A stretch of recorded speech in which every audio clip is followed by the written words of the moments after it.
The alarm clock's harsh buzz cut through the morning silence at 5:45 a.m., same as it had every weekday for the past 3 years. Jack Reynolds' hand found the snooze button with practiced precision, buying himself 9 more minutes of blessed quiet before the day demanded everything he had to give. In the dim light filtering through their apartment's single-bedroom window, he could make out the gentle rise and fall of Lucas's chest in the twin bed across the room.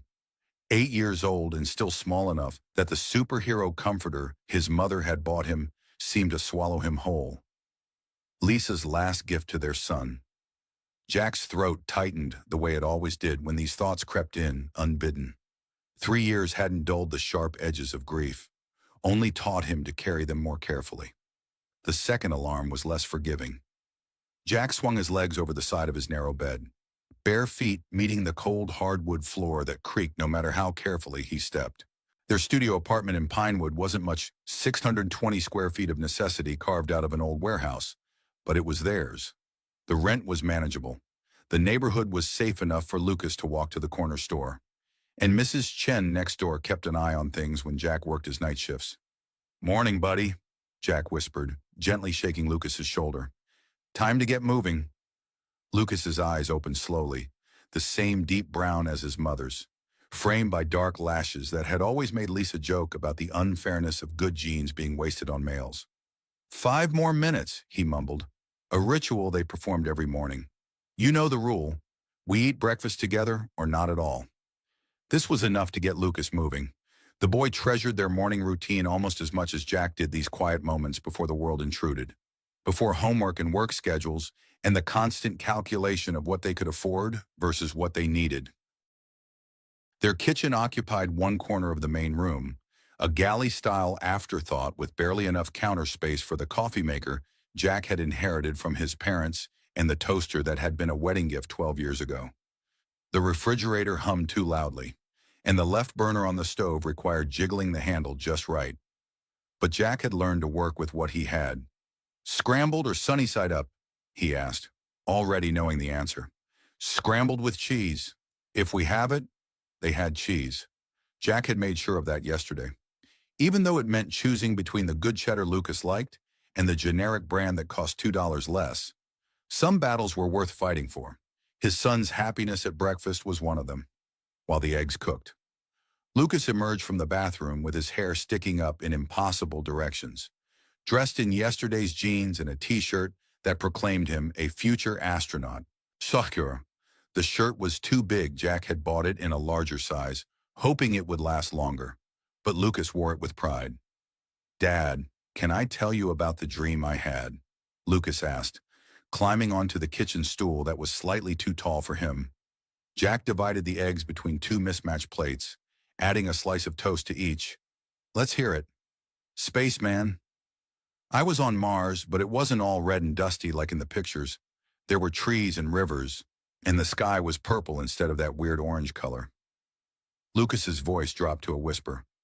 "Mom was there too." Jack's hand stilled on the coffee cup. "What was she doing?" "Building a house, a big one with lots of windows so we could see the purple sky. She said when you got there, we'd all live in it together." 3 years, and Lucas still included Lisa in his future plans. Jack had stopped trying to correct this gentle fiction. The grief counselor had assured him it was normal, healthy even. Children processed loss differently than adults. They held on to hope longer, believed in impossible reunions, trusted that love could overcome even death. "That sounds like a beautiful dream," Jack said finally. They ate in comfortable silence, Lucas swinging his legs from the kitchen stool, Jack standing at the counter with his coffee growing cold as he mentally reviewed the day ahead. Drop Lucas at school by 7:45, pick up his brother-in-law's suit from the dry cleaner. He'd need it for the Peterson wedding this Saturday, his one guaranteed big tip of the month. Grocery shopping with whatever was left from last night's fares. 3 hours of sleep if he was lucky before starting his evening shift.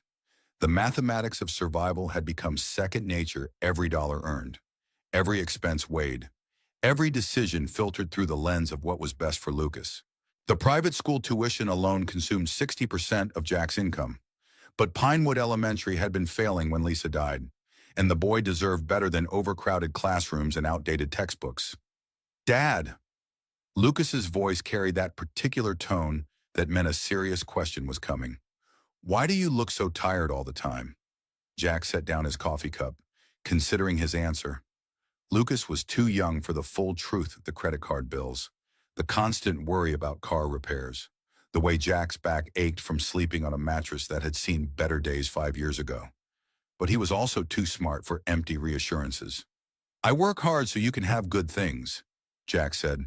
"Sometimes working hard means being tired. But you're always tired, even on Sundays." Sundays were supposed to be their day together. Jack tried to keep them sacred, no work unless absolutely necessary. But even then, he couldn't fully shut off the part of his brain that was always calculating, always planning, always worried about the next unexpected expense that would throw their careful budget into chaos.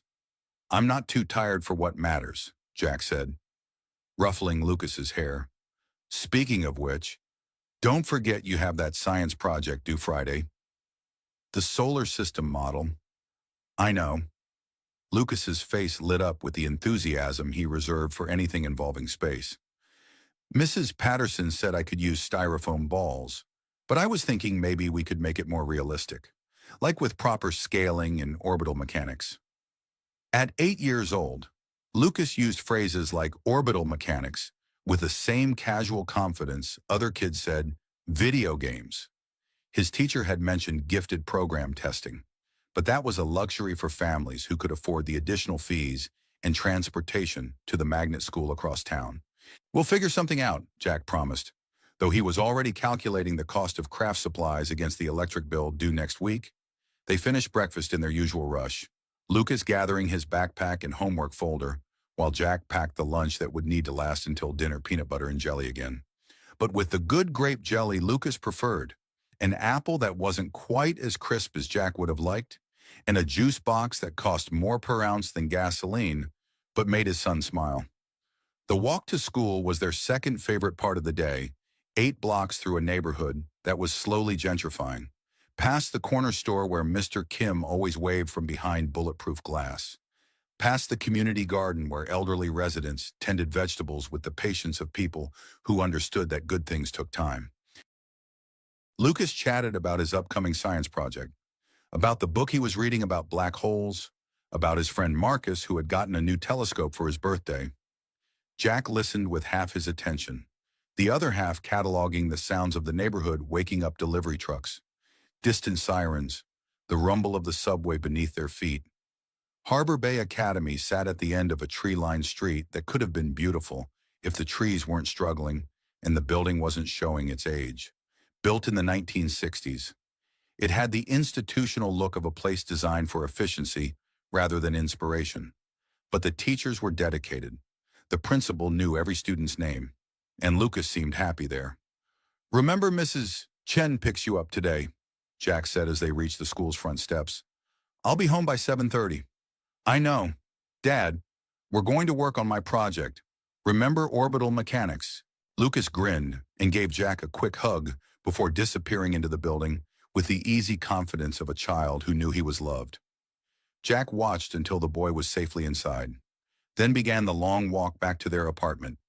The day stretched ahead of him with a familiar weight of routine, but as he walked, Jack found himself thinking about Lucas's dream, the purple sky on Mars, the house with many windows, the impossible reunion that his son's heart still believed in. Maybe that was the difference between 8 and 32. At 8, you could still believe that love was stronger than loss, that family was permanent, that the people you needed would always find their way back to you. At 32, you knew better, but you also knew that believing in impossible things was sometimes the only way to get through the day. The crumpled business card in his wallet, the one he'd given to a stranger in an evening gown, seemed to whisper a possibility he couldn't quite name. But that was a story for another day, another chapter in a life that had already held more plot twists than seemed fair. For now, there was work to be done, bills to be paid, and a son who needed to know that even when the world felt uncertain, some things remained constant: love, dedication, the promise that no matter how tired his father got, Lucas would always come first. The walk home took 20 minutes.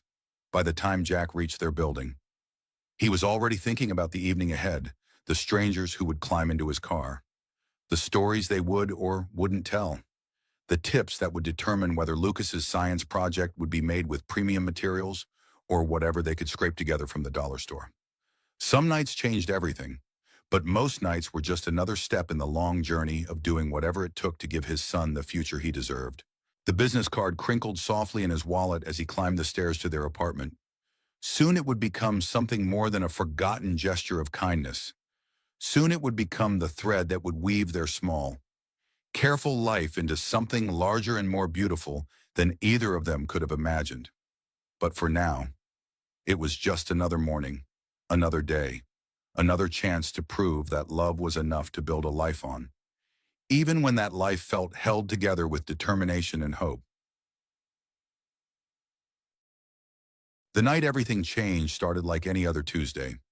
Jack had kissed Lucas goodnight at 8:30, left him in Mrs. Chen's capable hands, and started his shift with a full tank of gas and cautious optimism about the evening's earnings.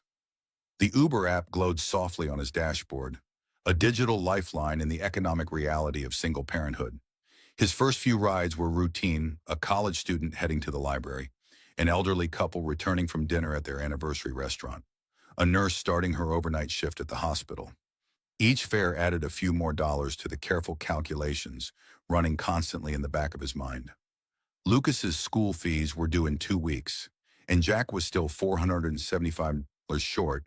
At 11:47 p.m., the app pinged with a pickup request from the financial district. The location marker showed a street corner outside Skyline Tower, one of those glass monuments to wealth that scrape the sky above the city's beating heart. Jack had driven past the building countless times but never had reason to stop. The people who lived and worked in places like that didn't usually need rides from drivers like him. But money was money, and Tuesday nights were typically slow. He accepted the ride and navigated through the sparse, late-night traffic toward downtown. The street was empty when he arrived, illuminated by the harsh glow of security lights and the soft ember of decorative lamps that probably cost more than Jack's monthly rent. He checked the pickup location twice, then slowly rolled down the street, scanning for his passenger. That's when he saw her. She was crumpled against a storefront like a discarded evening gown, which wasn't far from the truth. The dress was clearly expensive, midnight blue silk that caught the light even in her awkward position. But it was wrinkled and stained as if she'd been sitting there for hours.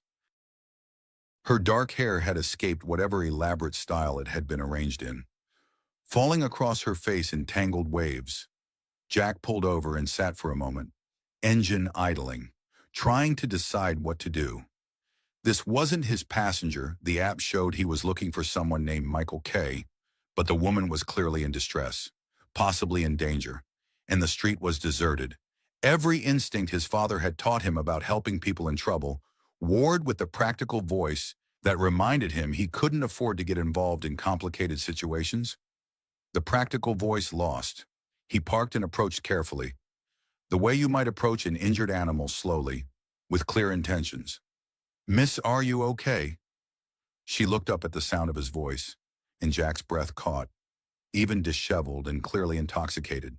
She was stunning in a way that belonged on magazine covers or red carpets.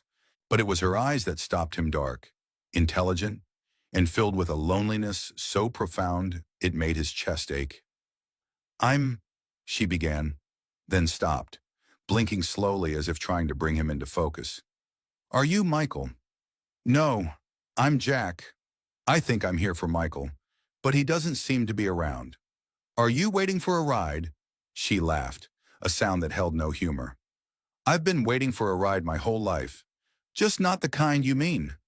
The comment was strange enough that it should have been a red flag, but something in her tone, bitter wisdom wrapped in vulnerability, reminded Jack of the way Lisa used to talk when she was tired of pretending everything was fine. "Look, I don't know what your situation is, but you can't stay out here alone. It's not safe." Jack glanced around the empty street. "Do you have somewhere to go?" "Someone I can call. Penthouse, Skyline Tower, 62nd floor." She struggled to sit up straighter, and Jack caught a whiff of expensive perfume mixed with alcohol. Not drunk enough to be dangerous, but definitely not sober. I can pay you whatever the fare is. Can you walk? I think so. She couldn't. Not really. Jack ended up supporting most of her weight as they made their way to his car, her designer heels clicking unsteadily on the pavement. She was taller than Lisa had been, but still small enough that helping her felt natural. Like the countless times he carried a sleepy Lucas from the couch to bed. His car, a 10-year-old Honda Civic with a dent in the passenger door and an air freshener that had stopped working months ago, seemed particularly shabby with her folded into the passenger seat. But she didn't seem to notice or care. She leaned back against the headrest and closed her eyes. Skyline Tower, she repeated softly. The one that looks like it's trying to touch heaven but doesn't understand that heaven doesn't want to be touched. That's poetic. I used to write poetry before I learned that words don't pay for themselves. Jack started the car and pulled into traffic. The ride to Skyline Tower would take 15 minutes, maybe 20 with the construction on Fifth Avenue. He found himself curious about this woman who spoke in metaphors and wore loneliness, like expensive jewelry. Bad night, he asked. Bad life, she said with a short laugh. But tonight was the exclamation point. They drove in comfortable silence for several blocks. She didn't elaborate, and Jack didn't push. He'd learned that sometimes people needed to sit with their thoughts before they could make sense of them out loud. What's your name? She asked suddenly. Jack Reynolds. Victoria Hamilton. She paused, as if testing whether the name meant anything to him. When he didn't react, she seemed to relax slightly. You don't know who I am. Should I? Most people do. It's refreshing that you don't. They pulled up to Skyline Tower, and Jack understood why she'd seemed so small sitting on the street corner. The building was a monument to wealth and power, all glass and steel, an implied exclusivity. A doorman in a uniform that probably cost more than Jack's entire wardrobe emerged to help her out of the car. Miss Hamilton, the doorman said with practiced deference. Are you all right? Fine, James, just tired. Jack started to pull away, but something made him hesitate. Maybe it was the way she'd thanked the doorman with genuine warmth despite her obvious distress. Maybe it was the poetry comment, or the sadness in her eyes, or the way she'd relaxed when he didn't recognize her name. He parked and followed them into the lobby. The penthouse elevator required a special key card, which Victoria fumbled for in a small clutch purse that matched her dress. Her hands were shaking slightly, whether from alcohol, emotion, or both. Jack couldn't tell. I can get her upstairs safely, sir, James offered, but Victoria waved him off. Jack's got me, don't you? Jack, he did, apparently. The elevator ride to the 62nd floor was silent, except for the soft hum of expensive machinery. When the doors opened, they revealed a living space that belonged in architectural magazines, floor-to-ceiling windows overlooking the city. Minimalist furniture that probably cost more than Jack's annual salary. Art that looked important and inaccessible, but it felt empty, not just unoccupied, but empty, like a beautiful shell with nothing living inside it. Victoria made it to the enormous sectional sofa before her strength gave out completely. Jack helped her sit and looked around uncertainly. Water, she said, and aspirin. Kitchen's that way. He found both in a kitchen that looked like it had never been used for actual cooking. The refrigerator was mostly empty except for expensive bottled water and what looked like several days' worth of untouched takeout containers. He brought her a glass of water and 2 aspirin, which she accepted gratefully. Thank you, she said. You don't have to stay. But he did stay long enough to make sure she was settled, long enough to find a throw blanket to cover her with, long enough to write his name and number on the back of one of his business cards and leave it on the coffee table next to the water glass. Just in case, he said. She was already half asleep when he let himself out, trusting that James would ensure the door locked behind him. The elevator ride down felt like returning to reality from a strange dream. Back in his car, Jack sat for a moment in the shadow of Skyline Tower and thought about the contrast between Victoria's penthouse and his studio apartment. 2 people, 2 worlds, one brief intersection on a Tuesday night when loneliness had trumped common sense. His phone buzzed with another ride request, a college student heading home from the library. Back to the real world of ordinary people with ordinary problems. But as he drove away, Jack found himself thinking about the diamond earring he'd noticed on his passenger seat. Delicate and expensive. Probably worth more than he made in a month. She must have lost it during the ride. A small piece of her world left behind in his. He'd return it tomorrow. He decided it was the right thing to do. The card with his number lay on Victoria Hamilton's coffee table, like a bridge between worlds, waiting for someone brave enough to cross it. Neither of them could have known that by morning. That small piece of cardboard would become the foundation for something that would change both their lives forever. Some nights, after all, really do change everything. Victoria awoke to sunlight streaming through floor-to-ceiling windows and a headache that felt like divine punishment. The throw blanket that covered her was soft and unfamiliar cashmere. Probably, though she couldn't remember buying it. Her evening gown from the charity auction was wrinkled beyond salvation, and her mouth tasted like regret and expensive wine. The events of the previous night came back in fragments: the disastrous board meeting, too many glasses of champagne at the investor dinner, the walk that had somehow turned into sitting on a street corner in despair, and then a kind voice, gentle hands helping her to safety, water and aspirin left within reach like small mercies. The business card on her coffee table was simple white cardstock with basic black lettering. Jack Reynolds, professional driver. A phone number, nothing more. But something about its simplicity, its complete lack of pretension, made her chest tight with emotions she couldn't name. She picked up the card with trembling fingers, studying the slightly smudged ink as if it might reveal secrets about the man who had helped her without asking for anything in return. In her world, every kindness came with a price tag. Every gesture had an agenda.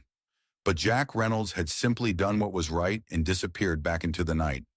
The penthouse felt more oppressive than usual that morning, 60 floors above the city, surrounded by the finest things money could buy. Victoria had never felt more isolated. She padded barefoot to the kitchen, noting the empty takeout containers in the refrigerator, the pristine surfaces that spoke of a life too busy for simple pleasures like cooking breakfast.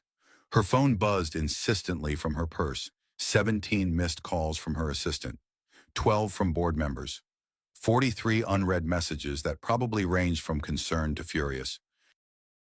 The European merger deadline loomed like a guillotine, and yesterday's meeting had made one thing crystal clear: the investors wanted stability, tradition, family values. They wanted a married CEO, not a 34-year-old woman who collected honorary degrees instead of husbands. But for once, the corporate crisis felt secondary to a more pressing question. What kind of person helps a stranger without expecting anything in return? Victoria spent the morning in meetings she attended via video call, her camera positioned to hide the fact that she was still wearing yesterday's dress. The conversation swirled around quarterly projections and market positioning, but her mind kept drifting to a business card and the memory of genuine concern in a stranger's voice. "Miss Hamilton," her assistant's voice cut through her distraction. "The Moretti Group is requesting a follow-up call about the merger timeline." "Schedule it for tomorrow," Victoria said absently, then caught herself. "Actually, cancel my afternoon appointments. I have something I need to take care of." By 3:00, she was sitting in her Porsche outside Harbor Bay Academy, feeling more nervous than she had during yesterday's board meeting. The private investigator had been efficient, perhaps too efficient. Within 2 hours, she'd had Jack Reynolds' full background: widowed father, night shift driver, son enrolled in the school's accelerated program, no criminal record, no outstanding debts beyond the normal struggles of single parenthood. No red flags beyond the admirable stubbornness of a man determined to give his child every opportunity. The guilt of invading his privacy warred with a curiosity she couldn't suppress. What did it look like, she wondered, to live a life where the biggest concerns were school tuition and car repairs? Instead of hostile takeovers and family legacy clauses, she didn't have long to wait. At 3:15, Jack emerged from the school building with a boy who could only be Lucas. The same dark eyes, the same easy smile, the careful way they walked together that spoke of a deep bond forged by circumstance and choice. The boy was chattering excitedly about something, gesturing with the enthusiasm of childhood, and Jack listened with a kind of focused attention that seemed increasingly rare in her world. Watching them together, Victoria felt something crack open in her chest. This was what family looked like when it wasn't a corporate strategy or a publicity opportunity. This was love in its simplest, purest form, a father who worked double shifts to afford his son's education. A child who clearly adored the man who'd chosen to put him first in every decision. They walked past her car without noticing her, heading toward a small restaurant with hand-painted signs in both English and what looked like Chinese characters. Through the window, she watched them settle into a booth, Lucas spreading homework across the table while Jack helped him with what appeared to be math problems. The scene was so domestic, so quietly beautiful, that Victoria felt like an intruder just observing it. The coffee-stained napkin with Jack's address felt like evidence of her stalking when she pulled it from her purse. The investigator had been thorough: address, work schedule, even the detail about Mrs. Chen next door, who watched Lucas during Jack's evening shifts, information that felt invasive now that she'd seen them together. Seen the careful world they'd built from love and determination. Victoria started her car and drove away before they finished dinner, guilt churning in her stomach. What was she doing? Following a man who'd shown her simple human kindness, invading his privacy, watching his child in her world. This kind of behavior was called due diligence in the real world. It was called stalking. But she couldn't stop thinking about the way Jack had covered her with a blanket, the way he'd left water and aspirin within reach, the way he'd simply helped without asking questions or expecting explanations. In 34 years, how many people had shown her that kind of uncomplicated kindness? She could count them on one hand. Back in her penthouse that evening, Victoria stood at her wall of windows, looking down at the city lights and thinking about the conversation she'd overheard through the restaurant window. Something about a science project, materials they needed to buy, careful calculations about what they could afford. Lucas's excited chatter about orbital mechanics and his dreams of becoming an astronaut. The business card sat on her coffee table like an accusation. She'd kept it there all day, unable to throw it away, but equally unable to use it. What would she say? Thank you for helping me. And by the way, I've been researching your entire life. The truth was impossible, but lies felt worse. Her phone rang her assistant, with another crisis that needed immediate attention, another fire that required her to choose between competing priorities. Victoria answered automatically. Slipping back into the role that had defined her for so long, she'd forgotten there might be alternatives. But as she talked through acquisition strategies and risk assessments, part of her mind remained fixed on a simple question that had no corporate-approved answer. What would it feel like to live a life where kindness was more important than profit? Where family was defined by love rather than stock options? Where helping a stranger didn't require a cost-benefit analysis? The napkin with Jack's address crinkled softly in her free hand. Tomorrow, she promised herself. Tomorrow she would find the courage to cross the distance between their worlds and discover what happened when genuine gratitude met unexpected kindness. The city glittered below her penthouse windows. Millions of lights representing millions of lives she'd never touched, stories she'd never heard, connections she'd never made. But somewhere in that vast constellation of humanity, a father was tucking his son into bed and maybe, just maybe, thinking about the strange woman he'd helped on a Tuesday night. Some bridges, Victoria was learning, required more courage to cross than others. The guilt lasted exactly 18 hours. By Thursday evening, curiosity had evolved into something more dangerous, a genuine desire to understand how people lived when their decisions weren't filtered through corporate lawyers and public relations specialists. Victoria found herself parked across from Chen's family restaurant again, watching through windows fogged with the steam of home cooking as Jack and Lucas shared what appeared to be their regular Thursday night dinner.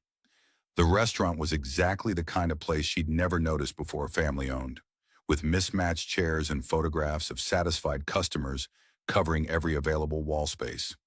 The kind of establishment that survived on loyalty rather than marketing budgets, where the menu was written in 2 languages and the staff treated regulars like extended family. Through the window, she could see Lucas working on homework while Jack helped. When he wasn't distracted by his own meal, there was an ease to their interaction that spoke of countless similar evenings. A routine built around the simple pleasure of being together after a long day. When Lucas laughed at something his father said, the sound was audible even through the glass pure. Unguarded joy that seemed to light up the entire restaurant. An older woman, she had to be Mrs. Chen, based on the way she fussed over Lucas like a grandmother, brought them tea without being asked, and ruffled the boy's hair with casual affection. The gesture was so naturally maternal that Victoria felt a sharp pang of recognition. This was what family looked like when it wasn't performance art. She was so absorbed in observing their dinner that she almost missed their departure. Jack and Lucas emerged from the restaurant with takeout containers, probably tomorrow's lunch. Based on the careful way Jack tucked them into a worn messenger bag and began walking toward what Victoria now knew was their apartment building. 6 blocks away, following them felt like crossing a line she couldn't uncross. But the alternative was returning to her penthouse and spending another evening calculating the probability of corporate survival against the cost of personal happiness. The mathematics of her own life had become as oppressive as the glass walls that surrounded her. She parked 2 blocks from their building and walked, telling herself she was simply taking an evening stroll in a neighborhood she'd never bothered to explore. The area was quieter than downtown, with tree-lined streets and small businesses that had probably served the same families for generations. A community garden occupied the corner lot where developers would have built another tower, and the sound of children playing echoed from a nearby playground. Even though the sun was setting, this was what gentrification looked like in its early stages, the careful balance between preservation and progress, where longtime residents coexisted with newcomers who discovered that affordable didn't necessarily mean undesirable.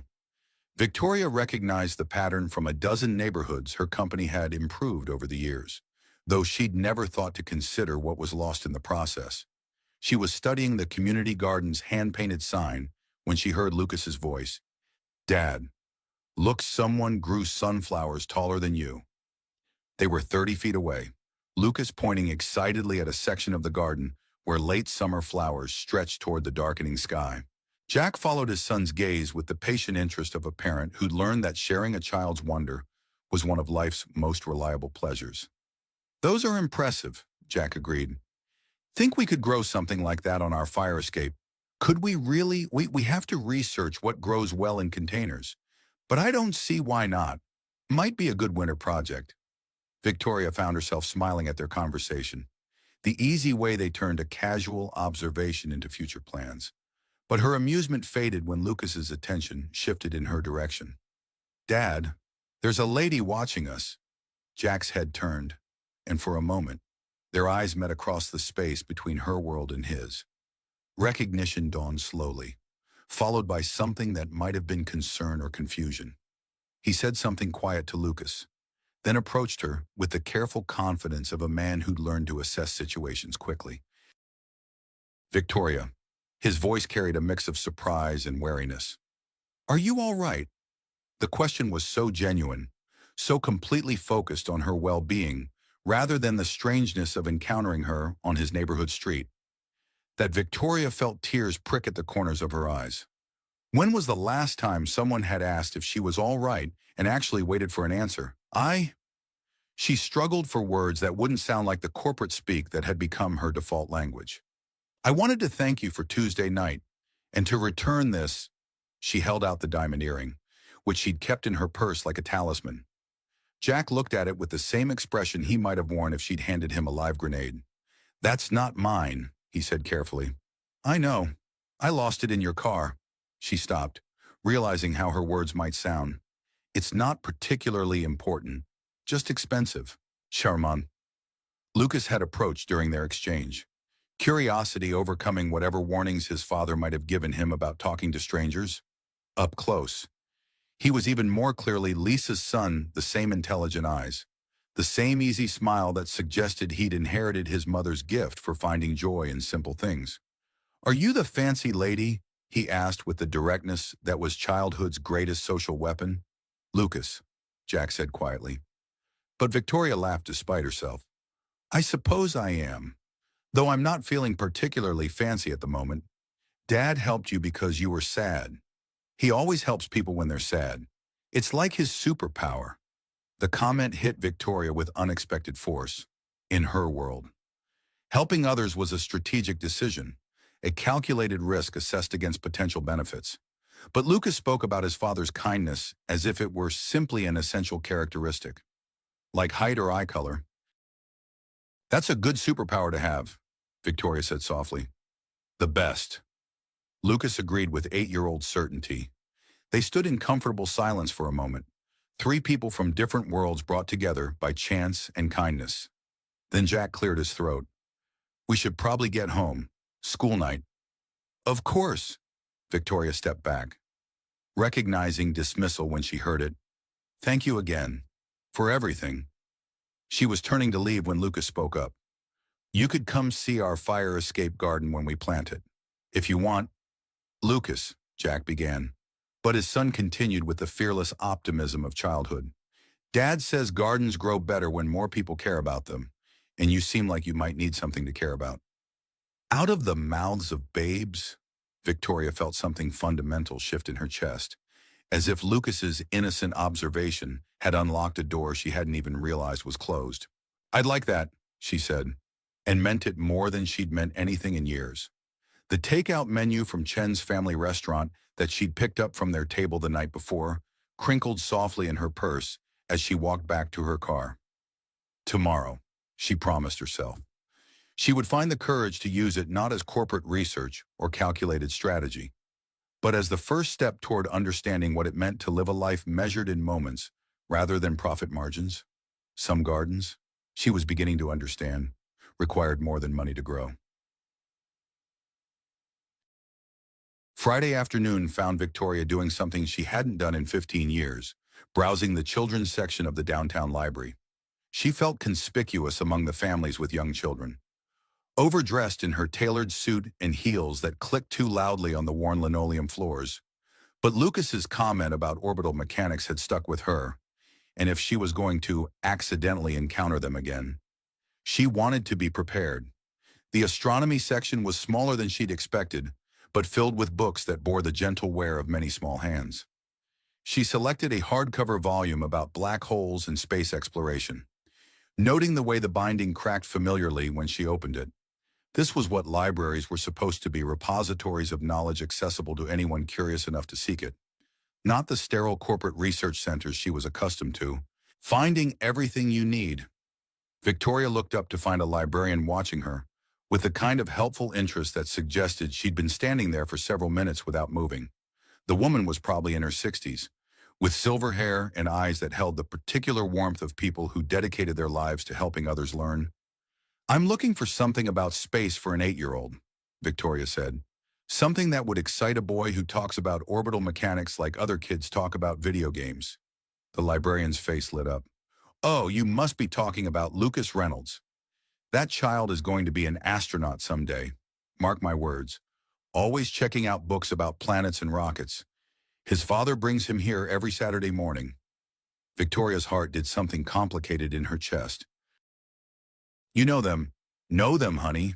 I've been watching that boy grow up for 3 years, ever since his mama passed and his daddy started bringing him here for their weekly adventures.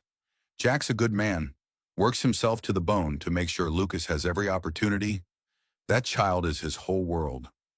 The casual way the librarian shared this information, as if Victoria were simply another concerned community member, made her throat tight.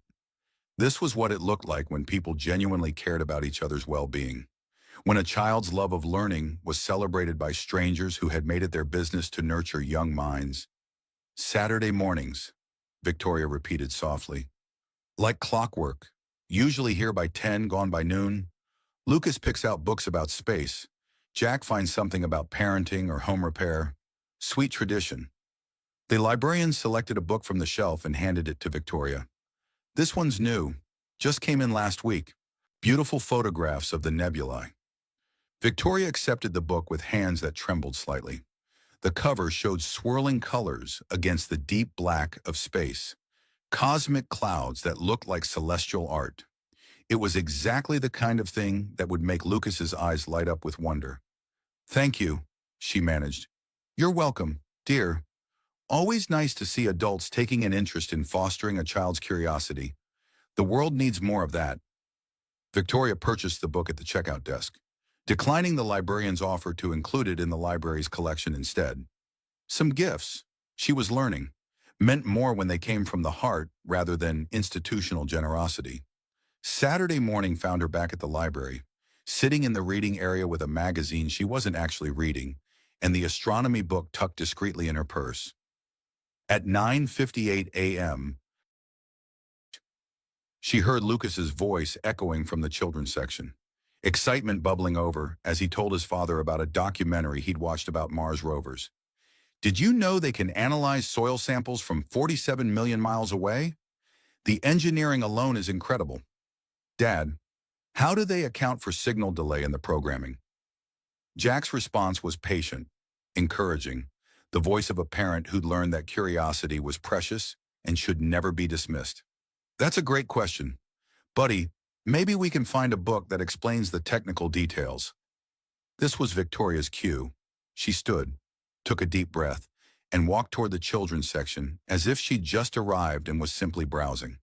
The performance felt awkward and obvious to her, but Lucas spotted her first, and his face brightened with recognition. "Hey, you're the fancy lady from the garden." "Victoria," she corrected gently, kneeling to his level. "And you're Lucas, the future astronaut." Jack appeared from behind a bookshelf, carrying an armload of picture books about rockets and planets. His expression was carefully neutral, but Victoria caught the slight tension around his eyes that suggested he was still trying to figure out why she kept appearing in their lives. "Small world," he said carefully. "Small city," Victoria corrected. "I was actually hoping I might run into you. I found something I thought Lucas might enjoy." She pulled the astronomy book from her purse and watched Lucas's eyes go wide. The boy reached for it with the reverence other children might reserve for a new toy, his fingers tracing the cosmic swirls on the cover. "Nebulae," he breathed. "Dad, look at this. These are stellar nurseries, places where new stars are born." Jack's expression softened as he watched his son's reaction, whatever reservations he had about Victoria's motives. They clearly took second place to Lucas's happiness. "What do you say to Miss Victoria?" "Thank you," Lucas said, but he was already opening the book, lost in photographs of distant galaxies. "Oh, wow. Look at this one. The Horsehead Nebula. It's like a cosmic sculpture." Victoria found herself genuinely smiling for the first time in weeks. This was what generosity was supposed to feel like, not the calculated philanthropy of tax-deductible donations, but the simple joy of giving someone something they would treasure. "You're welcome," she said. "Though I have to admit, I had help picking it out. The librarian said you were serious about astronomy." "The most serious," Lucas confirmed. "I'm going to design spacecraft that can travel to other galaxies, not just our solar system, real interstellar exploration." "That's ambitious," Dad says. "If you're going to dream, you might as well dream big." Victoria glanced at Jack, who was watching their interaction with something that might have been cautious approval. "That's excellent advice." They spent the next hour in the library together, Lucas showing Victoria his favorite books while Jack maintained a polite but watchful distance. She learned that Lucas's knowledge of space extended far beyond what most adults understood, that he could explain the mechanics of orbital decay and the challenges of long-distance space travel with the enthusiasm of a natural teacher. More importantly, she learned what it felt like to have someone share their passion without expecting anything in return. Lucas's excitement was contagious, his genuine love of learning a reminder that curiosity was its own reward. When they finally left the library, Lucas clutching his new book and chattering about neutron stars. Victoria felt something she hadn't experienced in years, the satisfaction of time well spent on something that mattered more than profit margins. "Thank you," Jack said quietly as they reached the sidewalk. "For the book. He'll treasure it." "It was my pleasure, really." They stood there for a moment, three people who probably shouldn't have found common ground but somehow had. Then Lucas tugged on his father's sleeve. Dad, could we show Victoria the bookstore, the one with the science section in the basement? Jack hesitated, and Victoria could see him weighing unknown factors in the careful way of single parents who'd learned that every decision affected their child's well-being. I don't want to intrude, Victoria said quickly. But if you're going anyway, we always go to McKinley's books after the library, Lucas said, as if this settled the matter. It's like our Saturday tradition. McKinley's books. The name felt like a sign, though Victoria wasn't sure what it meant. But when Jack nodded slowly, she felt something loosen in her chest that she hadn't even realized was tight. Well, Jack said, I guess you're coming to McKinley's books. The worn astronomy book tucked under Lucas's arm seemed to pulse with possibility as they walked together toward whatever came next. Some gifts. Victoria was learning, opened doors to worlds she'd never imagined wanting to enter. McKinley's books turned out to be exactly the kind of place Victoria hadn't known. Still existed 3 stories of overstuffed shelves, creaking wooden floors, and the particular smell of old paper and possibility that belonged to independent bookstores. The owner, a man in his 70s with wild white hair and paint-stained fingers, greeted Lucas like a favorite grandchild. My young astronomer come to check on the space section again. Hi, Mr. McKinley. This is Victoria. She bought me a book about nebulae. Mr. McKinley's keen eyes assessed Victoria with the practiced judgment of someone who'd spent decades matching books to readers. Nebulae. Ah, excellent choice. The boy's got sophisticated taste. Most kids his age are still stuck on rocket ships and alien stories. Lucas beamed at the compliment, then tugged on Victoria's sleeve. Come on, I want to show you the basement. They have first editions down there. The basement was a wonderland of scientific texts, philosophy books, and rare volumes that probably belonged in museums. Lucas navigated the narrow aisles with practiced ease, stopping at a section devoted entirely to astronomy and space exploration. This is where I found my book about black holes, he said, running his finger along a row of worn spines. And this one about the search for extraterrestrial life. Dad bought it for me last Christmas, even though it was really expensive. Victoria glanced at the price stickers and winced. The books Lucas gravitated toward were graduate-level texts that cost more than many families spent on groceries in a week. But Jack had bought them anyway. Recognizing that his son's hunger for knowledge was worth any sacrifice, Your father must love you very much, she said softly. The most in the universe. That's what he always says. Lucas pulled a thick volume from the shelf and opened it to a page of complex equations. See this? It's about calculating orbital trajectories. I don't understand all the math yet, but Dad says if I keep studying, I will someday. Jack appeared at the bottom of the stairs, carrying 2 cups of coffee and looking slightly bemused by their rapid departure from the main floor. Finding everything you need down here. Victoria's looking at my favorite books, Lucas announced. I was showing her the orbital mechanics chapter. Of course you were. Jack handed one of the coffee cups to Victoria, a gesture so naturally considerate that it took her a moment to realize he'd anticipated her needs without being asked. Fair warning once Lucas starts talking about orbital mechanics. It's hard to get him to stop.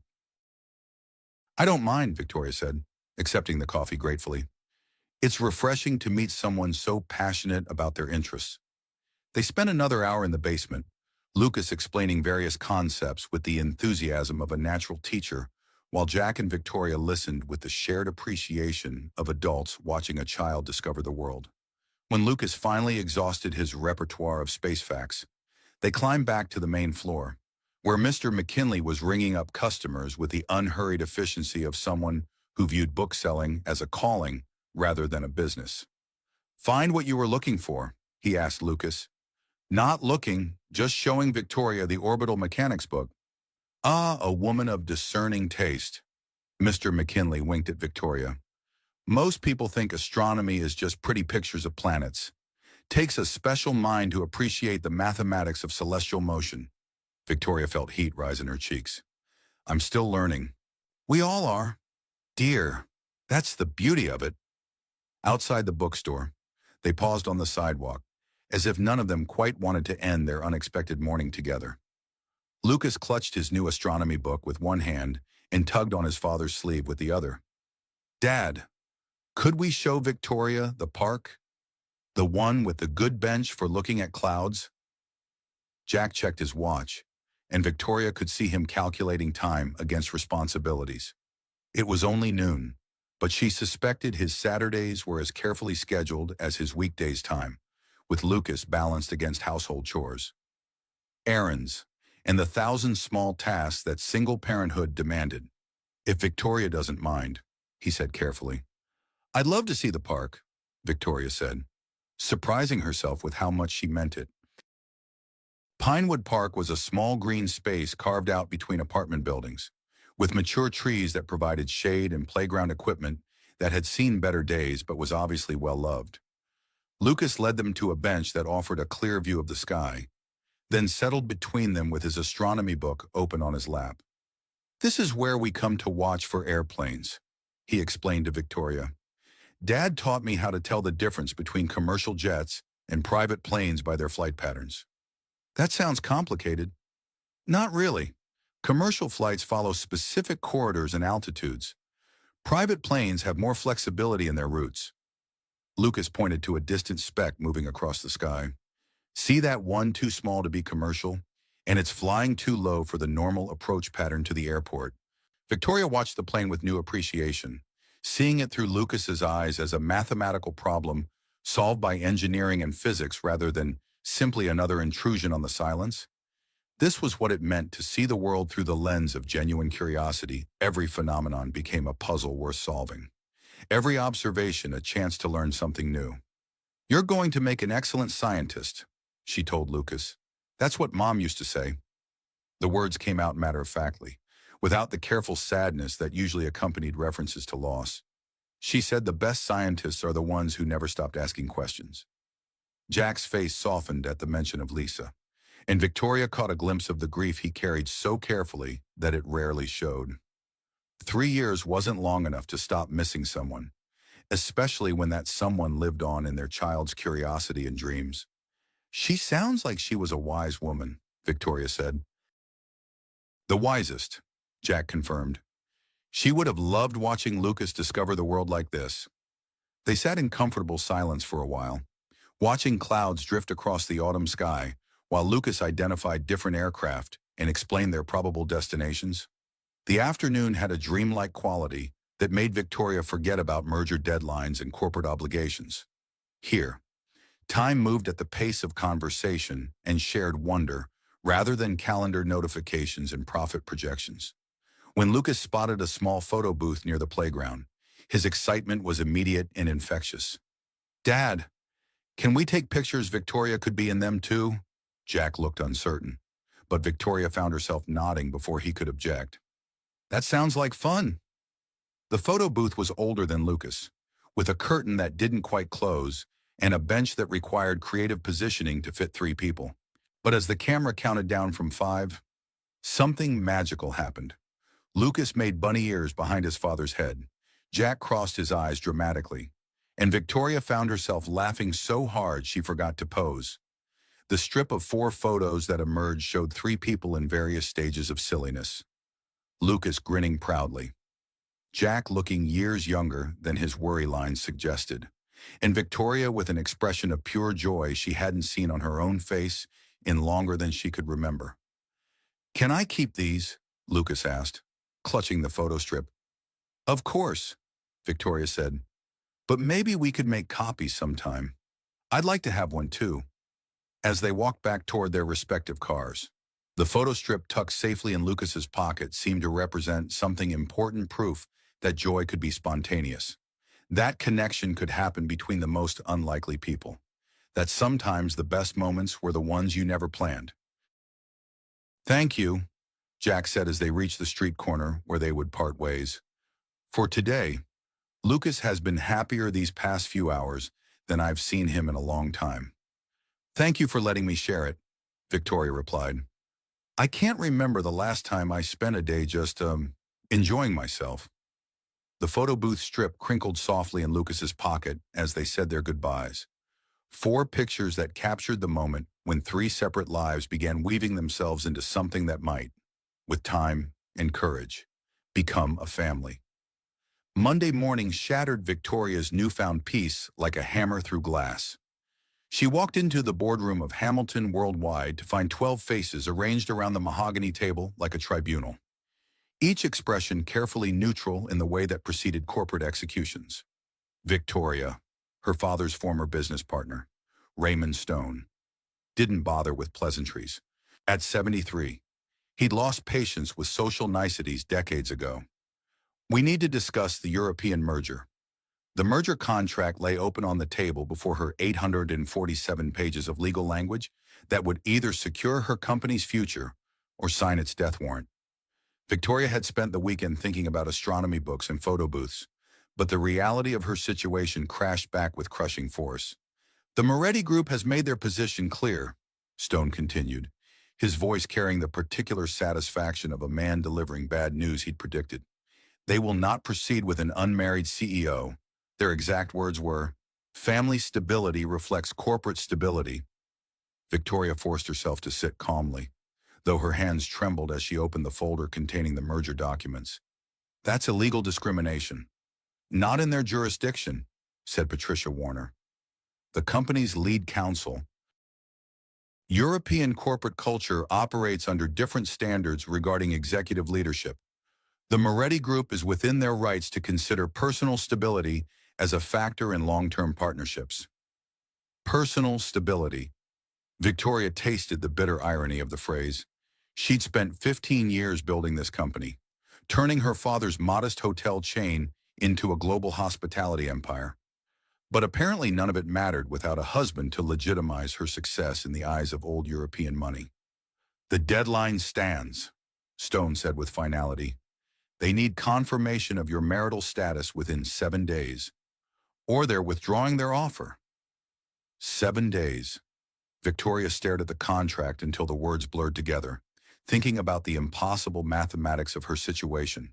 Without the European merger, Hamilton Worldwide would remain vulnerable to the hostile takeover that Stone's faction had been orchestrating for months. With it, she'd retain control of her father's legacy and secure the jobs of 800 employees who depended on her leadership. "There must be alternatives," she said finally. "None that don't involve substantial financial losses and the probable dissolution of the company within 18 months. Stone's tone suggested he'd run the numbers multiple times and found them wanting. "Unless you have a candidate in mind." The meeting dragged on for another hour, each option explored and discarded with the systematic thoroughness of corporate strategists who understood that sentiment was a luxury they couldn't afford. By the time the board members filed out, Victoria felt like she'd been hollowed out and refilled with cold calculation.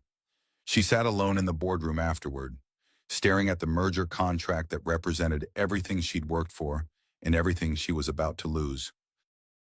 7 days to find a husband or watch her father's legacy crumble under the weight of institutional sexism disguised as business prudence. The photo strip from Saturday was in her purse, 4 pictures of spontaneous joy that now seemed to belong to someone else's life. She pulled it out and studied the images, Lucas's delighted grin, Jack's unguarded laughter, her own face transformed by genuine happiness. In the space of a weekend, she'd discovered what it felt like to live without constant calculation, to make decisions based on joy rather than profit projections. Now that brief freedom felt like a cruel joke. Her phone buzzed with a text from Sandra, her assistant, Moretti Group, requesting conference call to discuss timeline. "Should I schedule?" Victoria stared at the message until the screen went dark, then gathered the merger documents and walked to her office. The view from the 42nd floor showed the city spread out below like a circuit board. Millions of lights representing millions of lives she'd never touch. Somewhere in that vast constellation, Jack was probably picking Lucas up from school, helping with homework, making dinner plans that didn't require a board of directors' approval. The irony wasn't lost on her. She'd spent the weekend learning what it meant to be part of a family, only to discover that she needed a family to save the company that had consumed her entire adult life. By Thursday, the pressure had become unbearable. 3 more board meetings, 2 conference calls with European lawyers, and countless strategy sessions had failed to produce any alternative to the marriage requirement. Victoria found herself thinking about Jack's kindness, Lucas's unguarded enthusiasm, the way they'd included her in their world without expecting anything in return, which made what she was about to do even more unconscionable. She drove to Pinewood after dark, her Porsche looking conspicuously expensive among the modest cars parked on the residential street. The apartment building was exactly as she'd imagined: solid, working class, the kind of place where people made do with what they had and found ways to be happy anyway. Mrs. Chen answered her knock with the wariness of someone who'd learned to be cautious about strangers at the door. But when Victoria explained who she was, the elderly woman's face brightened with recognition. "Oh, you're the lady from the library. Lucas hasn't stopped talking about you all week." The guilt hit Victoria like a physical blow. Lucas had been talking about her, probably with the innocent excitement of a child who'd found a new friend. And here she was about to use that trust for her own desperate purposes. "Is Jack home?" "Just got back from his shift. Let me get him." Jack appeared in the doorway looking tired, but pleased to see her. He was still wearing his Uber company polo shirt, and there were lines around his eyes that spoke of long nights and constant worry. When he smiled, though, years seemed to fall away. "Victoria, this is a surprise." "I need to talk to you," she said. "It's important." He invited her in, apologizing for the apartment's modest size, as if she were a guest rather than an intruder. Lucas emerged from the bedroom in pajamas covered with rocket ships, his face lighting up when he saw her. "Victoria, did you come to see my science project? I used some of the pictures from the book you gave me." The project was impressive, a scale model of the solar system with handwritten cards explaining orbital mechanics and gravitational relationships. Lucas had clearly spent hours on it, and the pride in his work was evident in every carefully positioned planet. "It's beautiful," Victoria said, and meant it. "Your teacher is going to be very impressed." "Dad helped with the math, but I did all the research myself." Jack ruffled his son's hair with casual affection. "Bedtime, spaceman, school tomorrow. Can Victoria read me a story, please?" The request was so innocent, so trusting, that Victoria felt tears prick at the corners of her eyes. "I'd love to." The bedtime story was from one of Lucas's astronomy books, a simplified explanation of how stars were born and died in the cosmic recycling that made new worlds possible. Lucas listened with rapt attention, asking questions that demonstrated his sophisticated understanding of concepts that would challenge most adults. "When I'm an astronaut," he said as Victoria closed the book, "I'm going to name a star after you, and one after Dad, and one after Mom, so she can watch over us from space." Victoria's throat tightened. "That's a beautiful idea. You'll still be our friend then, right, even when I'm in space?" "Always," Victoria promised, hoping it wasn't a lie. After Lucas was asleep, Jack made coffee, and they sat at his small kitchen table while Victoria struggled to find words for what she needed to say. The merger contract was in her purse, along with the photo strip that represented everything she was about to destroy. "I need your help," she said finally, "and I hate myself for asking." Jack's expression grew serious. "What kind of help?" She told him everything: the merger deadline, the marriage requirement, the choice between saving her company and destroying the lives of 800 employees. She explained about her father's will, about Stone's hostile takeover attempts, about the impossible situation that had reduced her to begging a stranger to solve her corporate problems. Jack listened without interrupting, his face growing more concerned as the scope of her desperation became clear. When she finished, he sat in silence for a long moment, processing the magnitude of what she was asking. "You want me to marry you," he said finally. "I want to hire you to marry me. $50,000 for a week-long performance that would save my company and give Lucas every educational opportunity he deserves." The words hung between them like a bridge. Neither of them was sure they could cross. Victoria watched Jack's face, seeing the exact moment when understanding shifted to something that might have been hurt or disappointment. "You researched me." He sighed quietly. "You know about Lucas's school fees." About the money we don't have? Yes. This whole thing, the library, the bookstore, the photo booth, it was all leading to this. No, the word came out more forcefully than she'd intended. The rest was real. This is just desperation. Jack stood and walked to the window, looking out at the city lights that represented all the opportunities he couldn't give his son. All the dreams that required more money than a rideshare driver could ever earn. A week, he said. A week. We'd have to convince the European investors that we're genuinely married, which means public appearances, maybe some media coverage. But after the merger's approved, we could quietly divorce. You'd keep the money, and Lucas would have his future secured. And what do you get out of it? I keep my father's company. I save 800 jobs. I prove that a woman can run a business without needing a man's name to legitimize her success. Jack turned back to face her, and in his eyes, she saw the same careful calculation she'd been doing for days, the weight of providing for a child, the mathematics of love measured against financial necessity. I need to think about it, he said. Victoria nodded and gathered her purse, the merger contract crinkling softly as she stood. You have my number.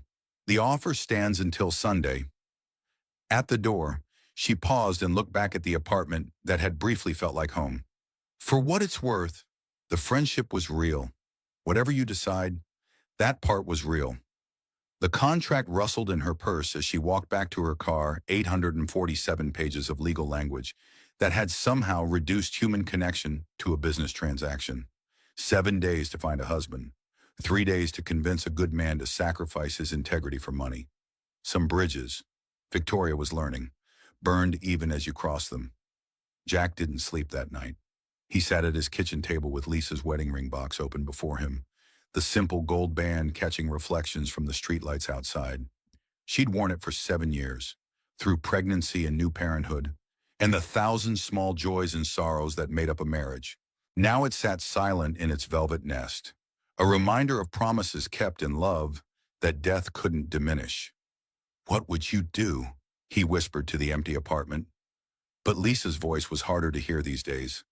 3 years had blurred the edges of memory, leaving him with impressions rather than conversations. He remembered her laughter, her fierce protectiveness when it came to Lucas, her ability to see possibility where others saw only problems.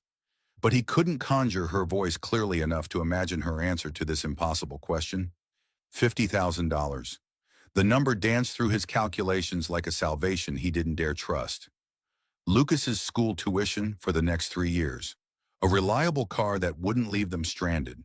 A college fund that might actually grow large enough to matter. Medical insurance that wouldn't require choosing between preventive care and grocery money. But at what cost? By morning.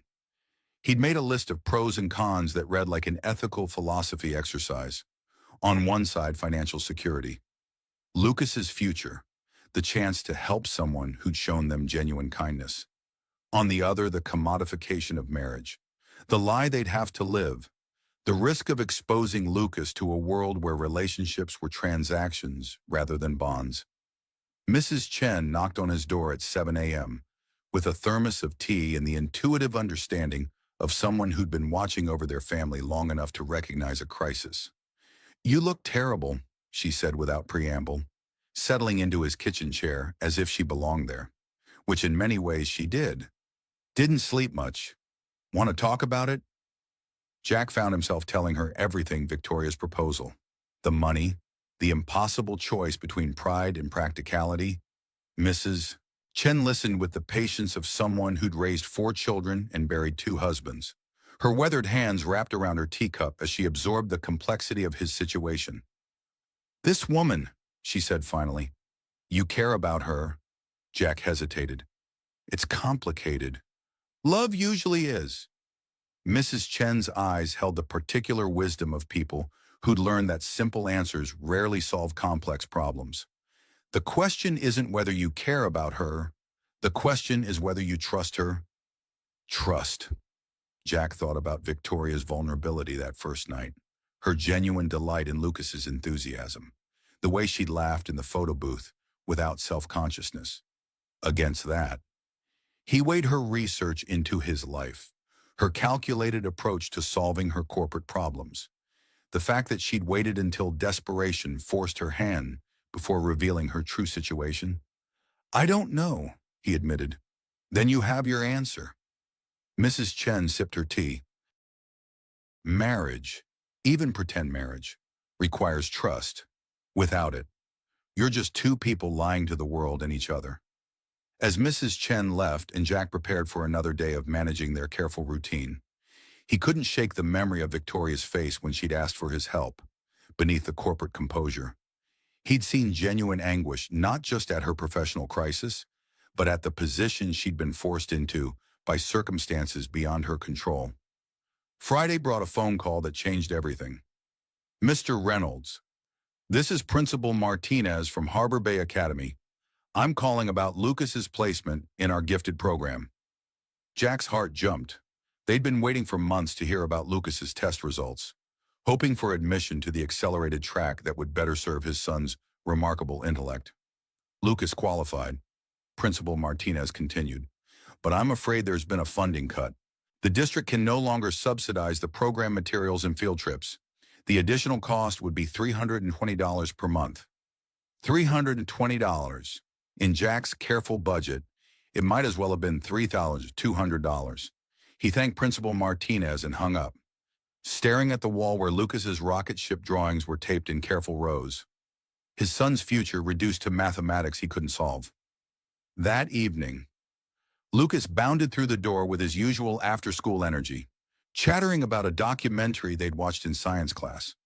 But when Jack told him about the gifted program placement, the boy's excitement shifted to careful consideration. "How much does it cost?" Lucas asked with the practical awareness of a child who'd learned to think about money. "More than we can manage right now." Lucas nodded with understanding that broke Jack's heart. At 8 years old, his son had already learned that wanting something wasn't enough, that dreams required resources they couldn't always provide. "It's okay, Dad. I can learn about space from library books." "You shouldn't have to settle for okay," Jack said, pulling Lucas close. "You deserve every opportunity. I promise you that." The simple statement hit Jack like a physical blow. Lucas's faith in him was absolute, unshakable, built on 3 years of putting his son's needs first in every decision. But what if putting Lucas first meant making a choice that felt like betrayal of everything Jack had tried to teach him about integrity and authentic relationships? Saturday morning brought Victoria to their door. Looking nervous in jeans and a sweater that probably cost more than Jack's monthly rent, but somehow made her seem more approachable.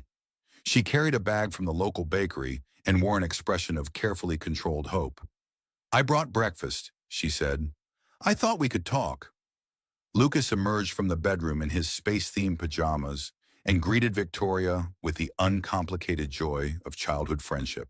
Watching them together, Victoria's genuine interest in his solar system project, Lucas's excited explanations of orbital mechanics, Jack felt the last of his resistance crumble. This wasn't just about money. It was about the woman who'd bought his son an astronomy book, who'd spent a Saturday afternoon listening to 8-year-old theories about interstellar travel, who'd laughed so hard in a photo booth that she'd forgotten to pose. After Lucas went to play in his room, Jack and Victoria sat at the kitchen table with coffee growing cold between them. The merger contract lay unopened in her briefcase, a reminder of the corporate world that had brought them to this moment. "I need you to know," Victoria said carefully, "that regardless of what you decide, Lucas's education fund is taken care of. I've already set up a trust that will cover his tuition through graduate school." Jack's head snapped up. "What?" "Whether you agree to help me or not, Lucas deserves every opportunity. I won't use his future as leverage." The gesture was so unexpected, so completely contrary to corporate negotiation tactics, that Jack found himself speechless. Here was proof that her feelings for Lucas, for both of them, went deeper than business necessity. "You can't just, I can, and I have. The money is his, free and clear, no strings attached." Victoria's voice was steady, but her hands trembled slightly as she reached for her coffee. "I need you to make this decision based on what's right for you, not what's expedient for your bank account." Jack stared at her, trying to reconcile this gesture with his assumptions about wealthy people and their motivations. In his experience, money always came with conditions. Generosity always had a price. But Victoria was offering to secure his son's future while simultaneously removing her strongest bargaining chip. Why? He asked. Because I've spent the last 3 days hating myself for putting you in this position. Because Lucas's dreams shouldn't depend on adult complications. Because, she paused, searching for words. Because some things are more important than getting what you want. They sat in silence while Jack processed this development, without the financial pressure. The decision became purely ethical. Was he willing to help someone he cared about? Even if the help required compromising his principles? There's something else, Victoria said. The Europeans want to meet you before the merger goes through. If we do this, it won't just be a quick courthouse ceremony and a photo opportunity. We'll have to convince seasoned business people that our relationship is genuine. Meaning, they'll ask about how we met, how long we've been together, what our plans are for the future. We'll need to know each other well enough that our story holds up under scrutiny. Jack thought about the implications, a crash course in being married. Essentially, yes, we'd need to spend the week learning to be convincing as a couple. That means time together, shared history, the kind of casual intimacy that develops over months of dating compressed into days of preparation. The challenge was daunting, but something about it appealed to the part of Jack that had always been drawn to complex problems. This wasn't just about playing a role, it was about understanding someone well enough to represent their relationship authentically. And after the merger, we divorced quietly. Irreconcilable differences, no fault on either side. You keep your payment, I keep my company, and we all go back to our separate lives. All of us. Victoria's composure slipped slightly. Lucas would probably hate me for the lie. I've thought about that. It's part of why this is so difficult.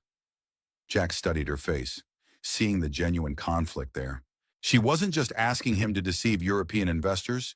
She was asking him to potentially damage his relationship with his son when the truth eventually came out. He doesn't have to know, Jack said slowly. If we're careful about it, kids don't always understand adult complications. You'd really consider it, even with everything it involves. Jack looked around their small apartment, thinking about the gifted program Lucas couldn't attend, the opportunities that required more resources than a rideshare driver could provide. Then he thought about Lisa's wedding ring, sitting in its box like a symbol of everything marriage was supposed to represent. I need conditions, he said finally. Victoria leaned forward, hope flickering in her eyes. Name them. First, nothing inappropriate happens between us. This is a business arrangement, and I won't pretend otherwise. We share space when necessary, but we maintain boundaries. Agreed. Second, if at any point Lucas seems upset or confused by the situation, we stop. His emotional well-being comes before your merger, before my financial gain, before everything else. Of course. Third, when this is over, we figure out how to maintain some kind of friendship, not for the adults, but for Lucas. He's gotten attached to you, and I won't have him lose another important person in his life without explanation. Victoria's eyes brightened with something that might have been relief. I'd like that very much. Jack reached for Lisa's ring box, opening it one last time to look at the simple gold band that had symbolized the happiest years of his life. He thought about his wife's fierce protectiveness, her willingness to do anything for the people she loved, her belief that sometimes the right choice was the hardest choice. Okay, he said, closing the box with gentle finality. Let's save your company. The merger contract crinkled softly as Victoria pulled it from her briefcase, 847 pages of legal language that would transform their lives in ways none of them could fully predict. But as they began planning their week of pretending to be married, Jack found himself thinking less about the contract's requirements and more about the woman sitting across from him, brilliant, vulnerable, trapped by circumstances she couldn't control, but determined to protect the people who depended on her. Maybe, he thought as they discussed wedding rings and backstory details, the line between pretense and reality wasn't as clear as he'd assumed. Maybe Lisa's ring could serve one more purpose before he finally let it rest, not as a symbol of past love, but as a bridge to whatever came next. Some promises, after all, were worth keeping, even when the circumstances changed beyond recognition. And if helping Victoria meant Lucas could reach for the stars without worrying about the cost, then maybe this impossible week would be worth whatever price they had to pay for it. The ring box sat closed on the table between them as they planned their temporary marriage. A quiet reminder that some things love, loyalty, sacrifice transcended the contracts that tried to contain them. Monday morning arrived with the surreal quality of a dream half remembered. Jack stood before the courthouse steps in his brother-in-law's best suit, a simple gold wedding band hastily purchased from a jewelry store that specialized in last-minute decisions heavy on his finger. The weight felt foreign after 3 years of bare hands, a reminder that some symbols carried meaning beyond their material value. Victoria emerged from a black sedan, wearing a cream-colored dress that managed to be both elegant and understated, appropriate for a woman marrying for love rather than headlines. She'd chosen well. The European investors would be watching for signs of ostentation or calculated publicity seeking. This looked like two people who decided to formalize a relationship that had grown naturally over time. "Ready?" she asked, her voice steady despite the slight tremor in her hands. "As ready as someone can be for a fake wedding, I suppose." Lucas bounced between them in his newest clothes, a navy blue shirt and khakis that Victoria had insisted on buying despite Jack's protests. The boy radiated excitement, convinced he was witnessing something romantic rather than strategic. Mrs. Chen walked beside them with the dignified bearing of someone who'd agreed to serve as witness while harboring significant reservations about the entire enterprise. "This is like a movie," Lucas said, tugging on Jack's sleeve. "Are you nervous, Dad?" "A little," Jack admitted, which was the understatement of the century. His stomach churned with a mixture of guilt and anticipation that had made breakfast impossible. "Are you excited?" "The most excited." Lucas's eyes widened suddenly. "Does this mean Victoria's going to live with us now?" The question hit both adults like a physical blow. They discussed logistics extensively the week of public appearances, the media strategy, the European investor meeting, but somehow they'd avoided addressing the most basic question of where they'd actually lived during their brief marriage. "We'll figure it out," Victoria said, shooting Jack a look that promised they'd need to solve this problem quickly. Judge Harrison was a woman in her 60s who had probably performed 1,000 weddings and developed the ability to distinguish between unions built on love and those constructed from necessity. She reviewed their paperwork with professional efficiency, noting the speed of their decision without comment. "Do you have rings?" she asked. "We do." Jack produced the simple gold bands they'd selected the night before, his matching the one Lisa had worn, hers a slightly more delicate version that somehow managed to look both expensive and understated. Victoria had wanted to buy something more elaborate, but Jack had insisted on simplicity if they were going to lie about their reasons for marriage. At least the symbols could represent something real. "Jack Reynolds," Judge Harrison began, "do you take Victoria Hamilton to be your lawfully wedded wife, to have and to hold, in sickness and in health, for richer or poorer, for better or worse, until death do you part?" The traditional words carried weight that their arrangement couldn't support. Jack looked into Victoria's eyes, seeing beneath her composed exterior to the vulnerability that had drawn him to help her in the first place.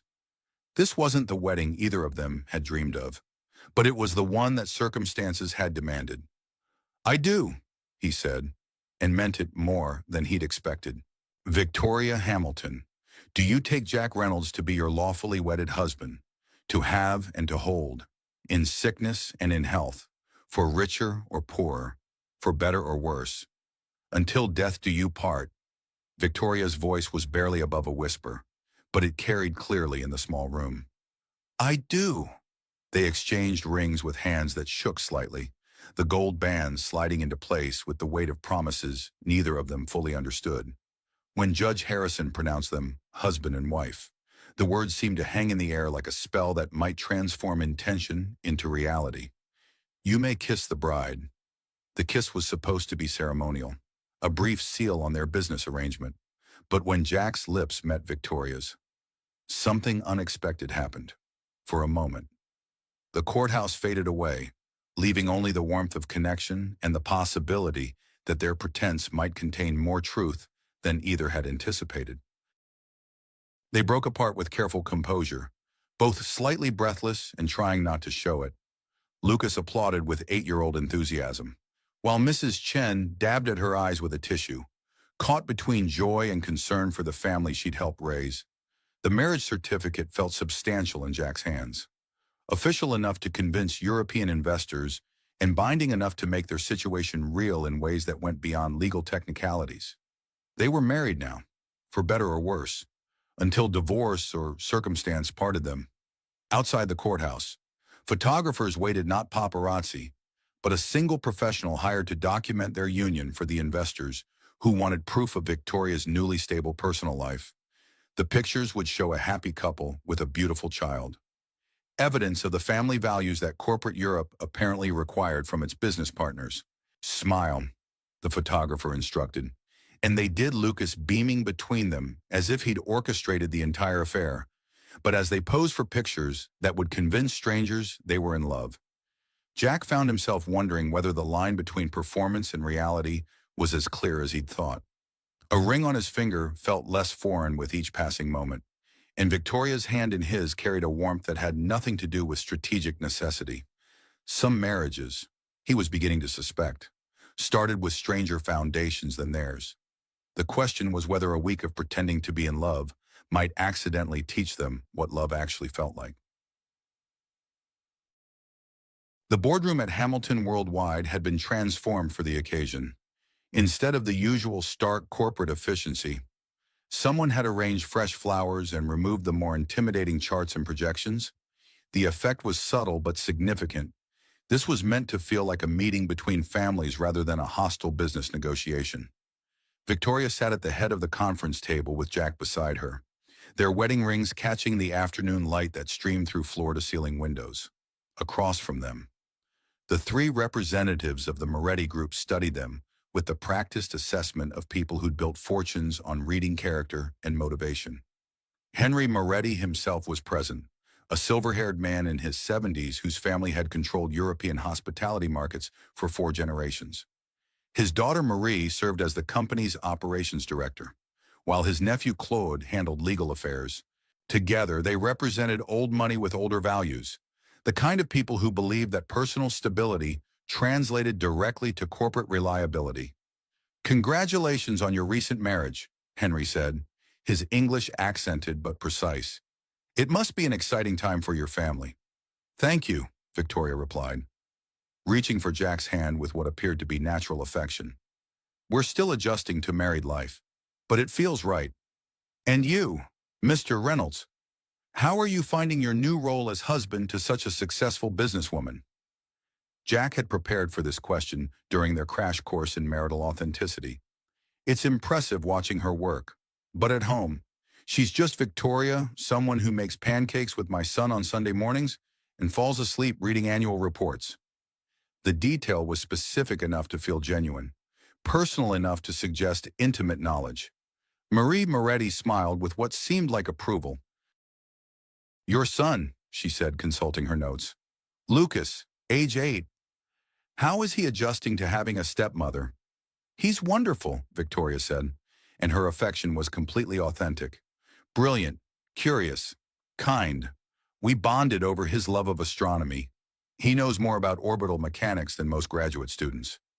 "Children can be challenging in blended families," Claude observed.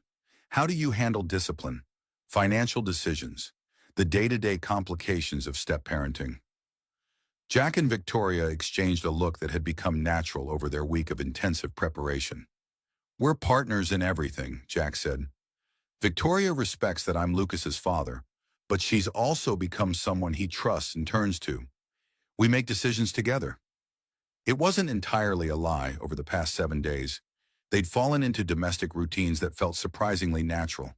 Victoria had indeed made pancakes with Lucas, had helped him with a school project about black holes, had listened to his dreams about space exploration with the genuine interest of someone who cared about his happiness. "The merger timeline is quite ambitious," Henry said, shifting to business matters. You're asking us to commit significant resources to a partnership with someone we've never worked with directly. My father built this company on relationships and trust, Victoria replied. I'm offering the same foundation, with the added stability that comes from having a family invested in long-term success. She gestured to include Jack and, by extension, Lucas in her definition of family. The word carried weight in this context, proof that her priorities extended beyond quarterly profits to encompass the kind of legacy thinking that European old money understood. Mr. Reynolds, Marie said, you must have concerns about your wife's demanding schedule, the international travel, the pressure of running a global company. Jack considered his answer carefully. I knew who I was marrying. Victoria's work is part of who she is, and I support that completely. We've talked about how to balance her responsibilities with our family time, and we're committed to making it work. And if the pressures become too much, corporate leadership can strain even strong marriages, then we'll figure it out together, Jack said simply. That's what marriage means, facing challenges as a team. The answer seemed to resonate with Henry, who nodded slowly. Family businesses require that kind of commitment. It's encouraging to see you understand the broader implications of your wife's role. The meeting continued for another hour, covering financial projections and market strategies. But the personal questions had ended. The Moretti group seemed satisfied that Victoria's marriage represented genuine stability rather than corporate maneuvering. As they prepared to leave, Henry shook both their hands with the gravitas of someone sealing a significant agreement. We look forward to working with Hamilton Worldwide under your leadership.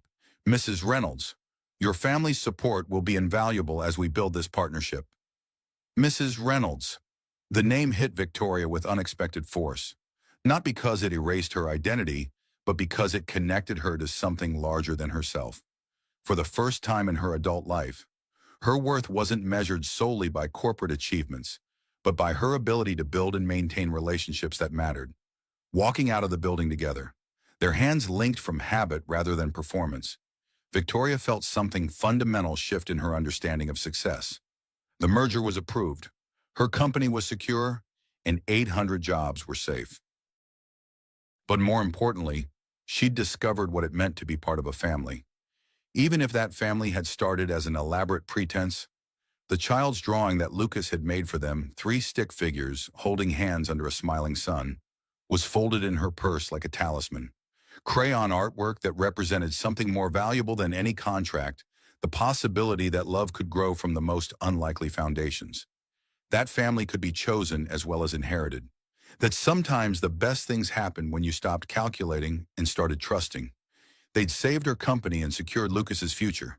But walking home together in the late afternoon light, wedding rings catching the sun and hands intertwined from practice that was becoming preference, Victoria suspected they'd accomplished something even more significant. They'd accidentally become the family they'd been pretending to be. 2 weeks later, the professional family portrait sat on the mantel of their new home, a comfortable house in a neighborhood that split the difference between Jack's modest roots and Victoria's affluent background. In the photograph, 3 people smiled with the easy confidence of a family that had found its rhythm. But the real story lived in the details scattered throughout the house. Lucas's latest science project dominated the dining room table. A working model of a lunar rover that he'd built with components Victoria had sourced from aerospace suppliers. His acceptance letter to the advanced STEM program at the magnet school was framed in the kitchen, alongside his first-place ribbon from the regional science fair and a photograph of the 3 of them at the planetarium's grand reopening, which Hamilton Worldwide had sponsored in honor of their family's commitment to science education. Jack found himself thinking about these details as he prepared dinner, a Tuesday evening ritual that had evolved naturally over the weeks of their unexpected marriage. Victoria would arrive home from the office within the hour, probably carrying takeout containers as backup despite his repeated assurances that he enjoyed cooking. Lucas was in his room, ostensibly doing homework, but more likely reading about exoplanet discovery methods in the astronomy journal Victoria had subscribed for him. The sound of a key in the front door interrupted his reflection.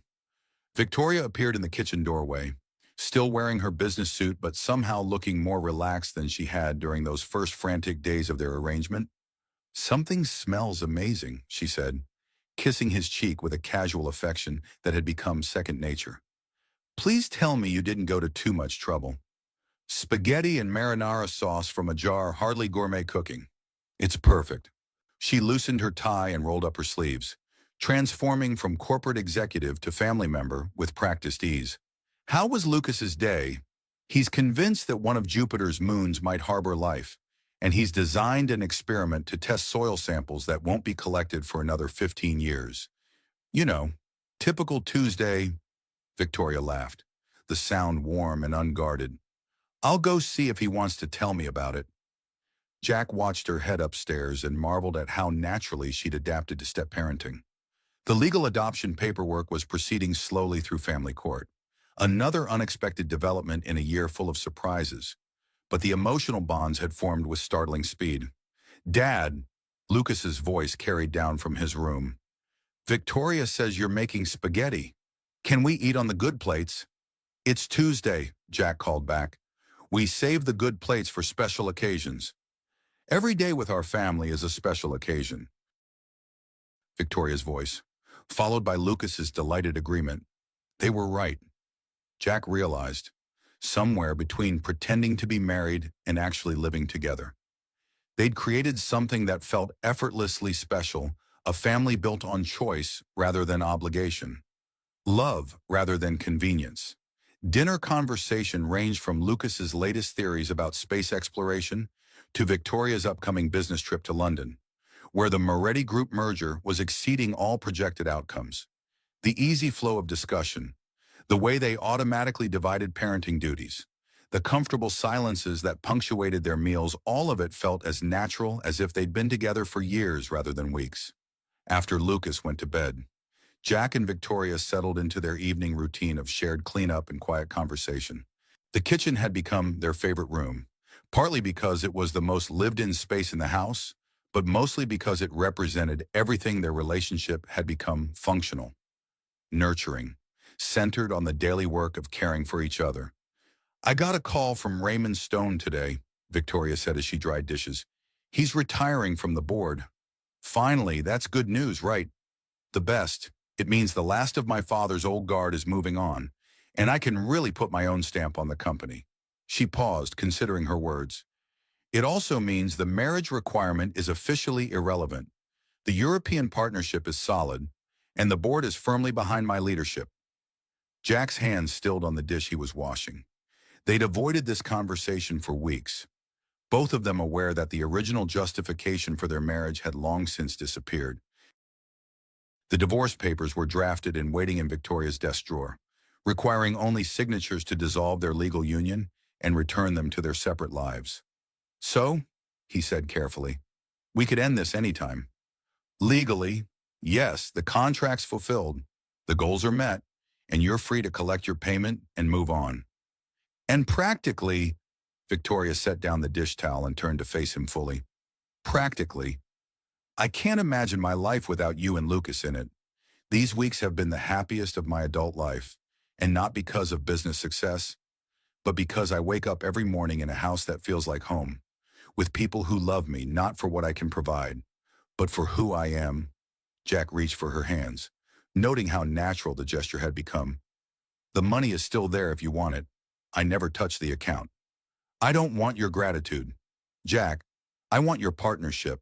I want to help Lucas build his lunar rover and argue about whose turn it is to do laundry and figure out how to balance my travel schedule with his soccer games.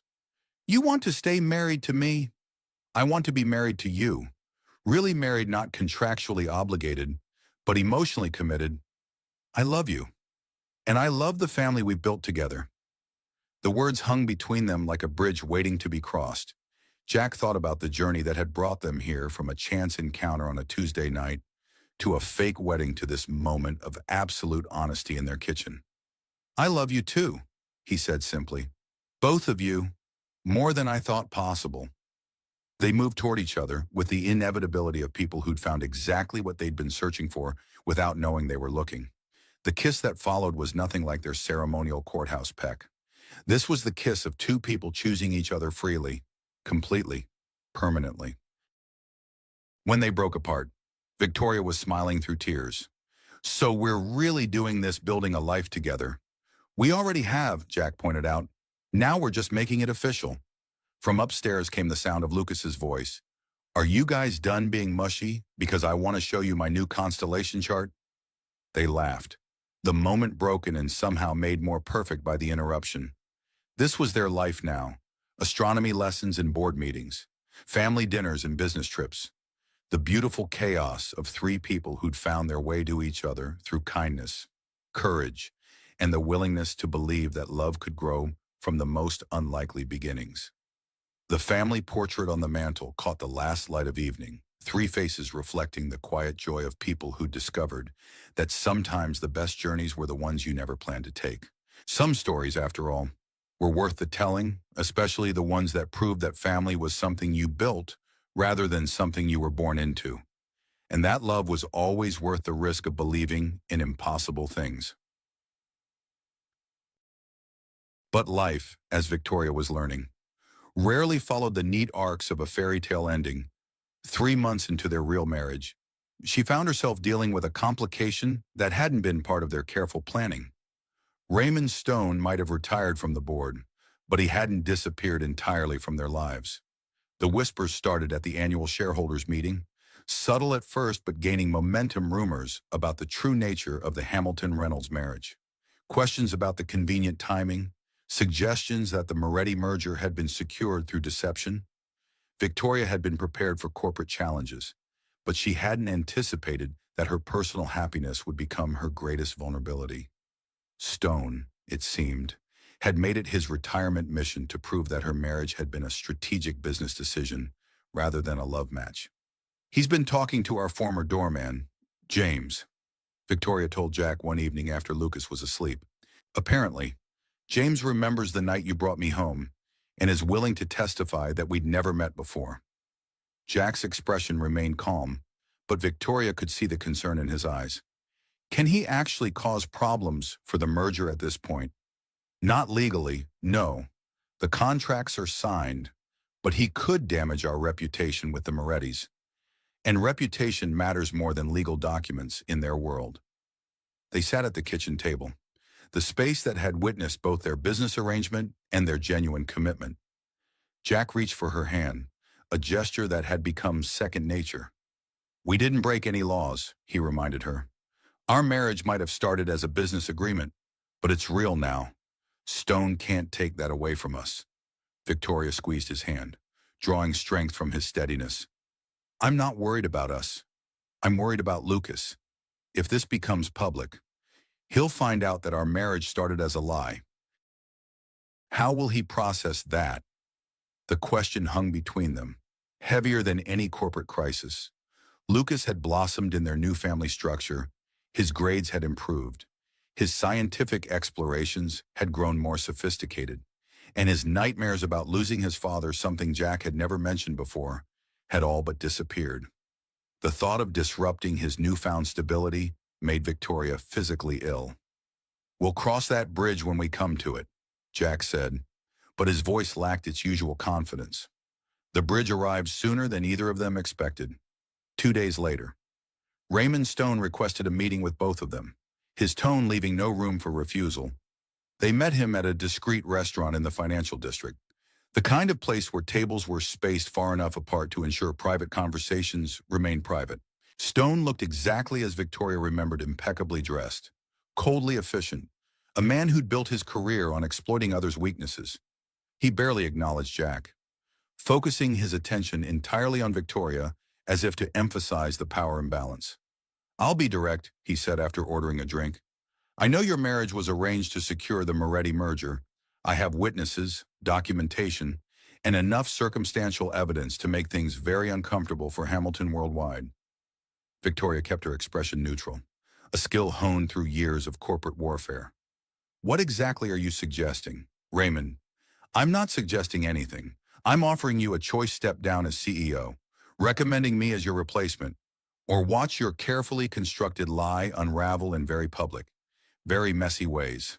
Jack leaned forward, his voice level but edged with steel. Let me understand this. You're threatening to harm an 8-year-old boy's sense of family security if Victoria doesn't hand over her company to you. Stone blinked, as if genuinely surprised by this framing. Business is business, Mr. Reynolds. Collateral damage is unfortunate but unavoidable. Lucas isn't collateral damage, Victoria said, her voice dangerous in its quietness. He's our son. The word hung in the air between them, a declaration more powerful than any legal document.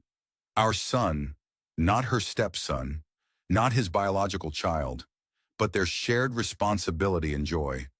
Stone smiled thinly. Touching, but irrelevant to our discussion. You have 48 hours to consider my offer. After that, I go public with what I know. He left without finishing his drink, leaving Jack and Victoria to confront the reality of their situation. The restaurant continued its quiet hum around them. Other diners oblivious to the emotional bomb that had just been detonated at their table. He can't do this, Jack said finally, his hands clenched on the table. There must be some way to fight back. Victoria was already thinking strategically, years of corporate battles having trained her to assess threats and formulate responses. He's making a fundamental miscalculation. He thinks our marriage was only about the merger, that it was a temporary arrangement we're now stuck with. But it's more than that. Exactly. Victoria's mind raced through possibilities. What if we could prove that? What if we could show the world in stone that our relationship is genuine, regardless of how it started? Jack considered this. How do we do that? We renew our vows, publicly, with all the ceremony we skipped the first time. We invite the Morettis, the board, our employees, everyone. We make it clear that we're choosing each other now, with no business motivations involved. Would that work? Victoria smiled, feeling the first stirrings of hope. Stone is betting that we're ashamed of our beginning, that we're desperate to keep it secret. What if we own it instead? What if we tell our story, our real story, that yes, we married quickly, partly for business reasons, but that we found something real and chose to build on it? Jack's expression shifted from concern to determination. The truth, but framed as a love story rather than a business transaction? Exactly, because that's what it is. Isn't it a love story with an unusual beginning, but a love story nonetheless? They spent the next hour planning their counterattack, drawing strength from the partnership that had evolved far beyond their initial agreement. By the time they left the restaurant, Victoria felt lighter, more confident. Stone had underestimated them, treating their marriage as a corporate weakness when it was actually their greatest strength. But the universe, it seemed, had its own plans for testing that strength. The following morning, Victoria was in the middle of a video conference with the Moretti group when her phone lit up with an unfamiliar number. She ignored it, focusing on the discussion of their London property acquisition. But when the same number called 3 more times in succession, a sense of foreboding made her excuse herself from the meeting. Mrs. Reynolds. The voice on the other end was professionally calm. This is Nurse Patel from Harbor Bay Academy. Lucas has had an accident during physical education class. He's conscious and stable, but we think he may have broken his arm. We've been trying to reach your husband, but... I'm on my way, Victoria said, already moving toward the door, calling for her assistant to reschedule the rest of her day. Tell Lucas I'll be there in 15 minutes.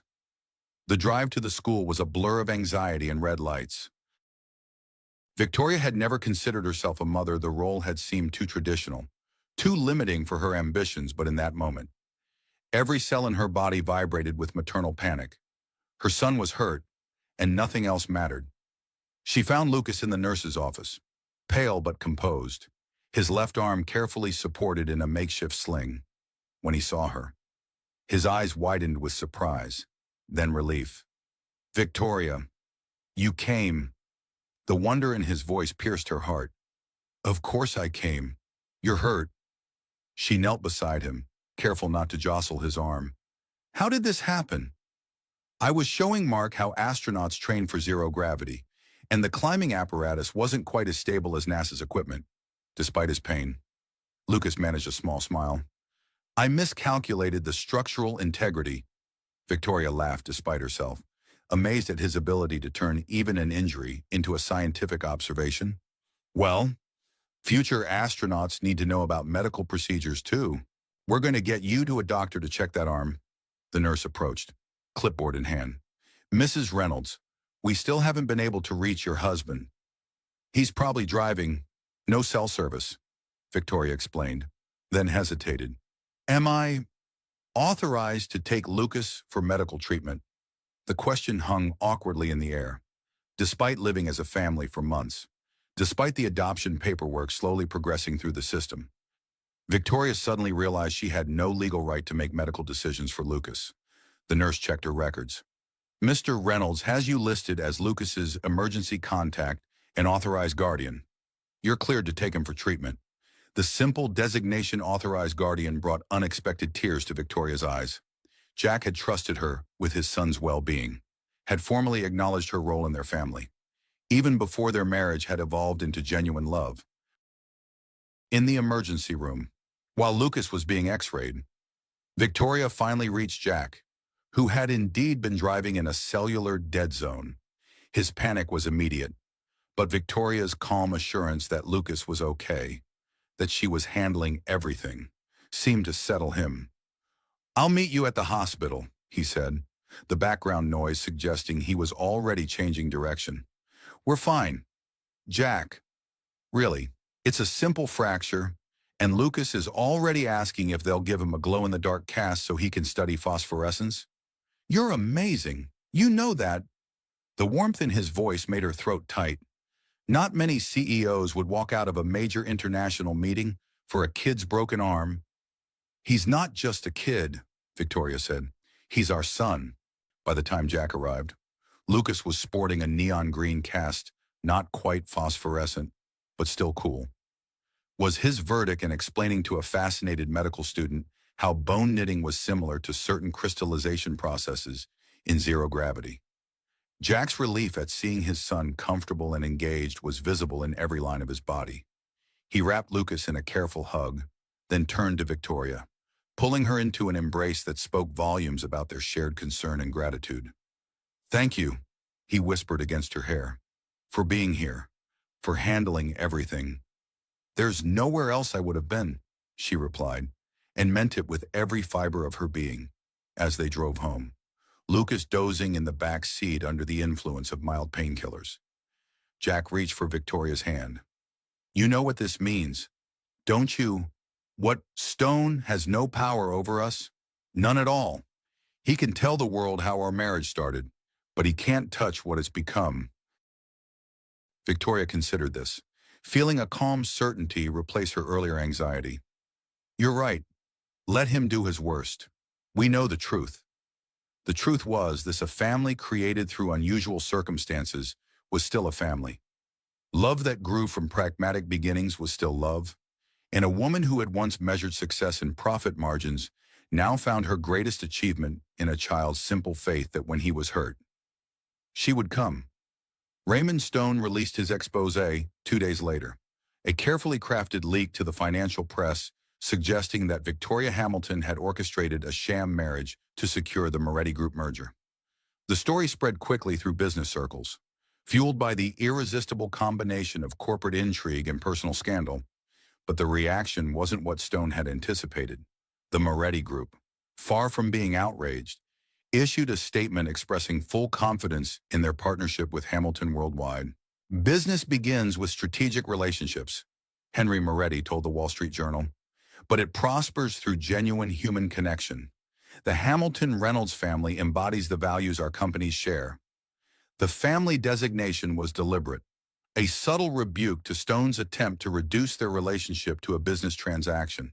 But the most surprising response came from social media, where the hashtag marrying up began trending not as criticism, but as celebration of a love story that crossed socioeconomic boundaries and challenged traditional narratives about power and success. Women especially seemed captivated by the idea of a female CEO who had found love with a rideshare driver, seeing in their story a model of partnership that valued character over credentials, kindness over cash flow. The fact that Jack had been raising his son alone after his wife's death added an emotional dimension that resonated deeply with the public. By the time Victoria and Jack held their vow renewal ceremony, a simple, elegant event in the botanical garden where Lucas had first shown Victoria the towering sunflower stone scandal had transformed into a romantic legend. The Morettis attended as honored guests, Henry walking Victoria down the aisle in a gesture that symbolically united their business families. Lucas, his green cast now covered with signatures from classmates and decorated with glow-in-the-dark star stickers, carried their rings on a small pillow designed to look like an asteroid.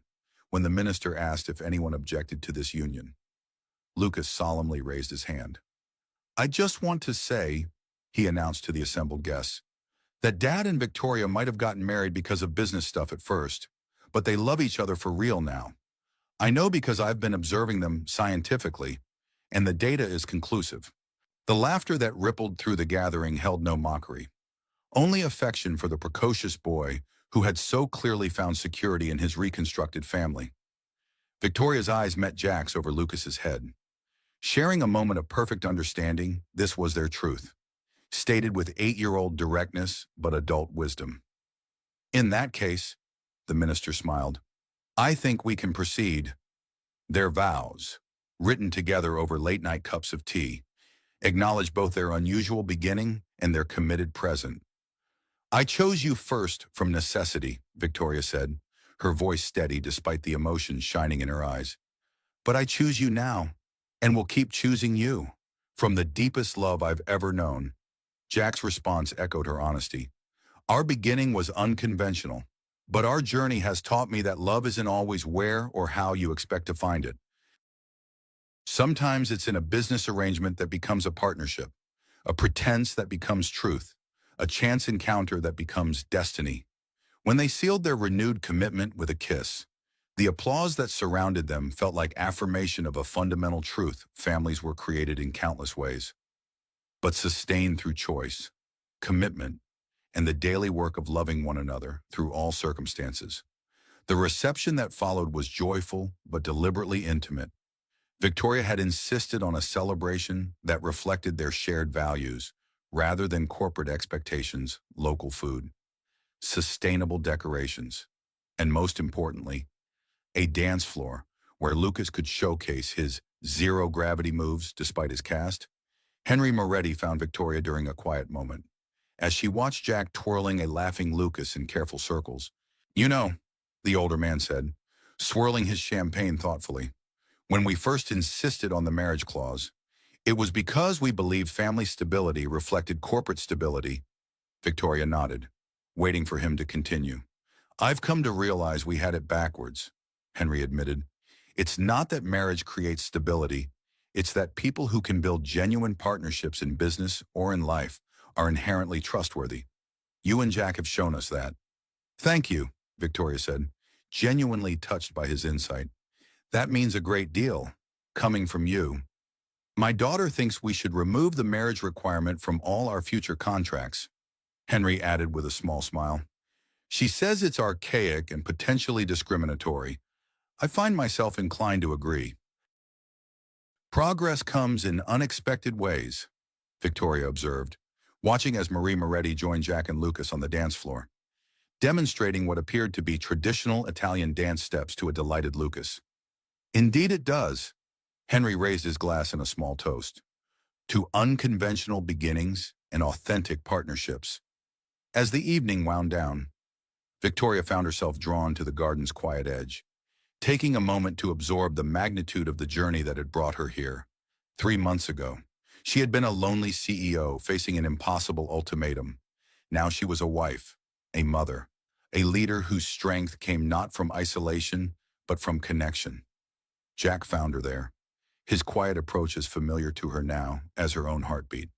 "Penny for your thoughts," he said, slipping an arm around her waist. "I was just thinking about that Tuesday night," Victoria replied, leaning into his embrace. "If you hadn't stopped to help a drunk stranger, if you hadn't lost an earring in my car, if Lucas hadn't insisted on showing me the garden." They both smiled at the chain of small chances that had created their shared life. From the reception tent came the sound of Lucas's laughter, bright and confident, as he explained something about constellations to a group of fascinated adults. "I keep waiting for it to feel strange," Victoria admitted. "This life, this family. But it doesn't. It feels like I've finally come home. Jack turned her gently to face him, his expression serious despite the celebration around them. I need to tell you something. I've been offered a teaching position at Harbor Bay Science Academy, introductory physics and astronomy for middle schoolers. Victoria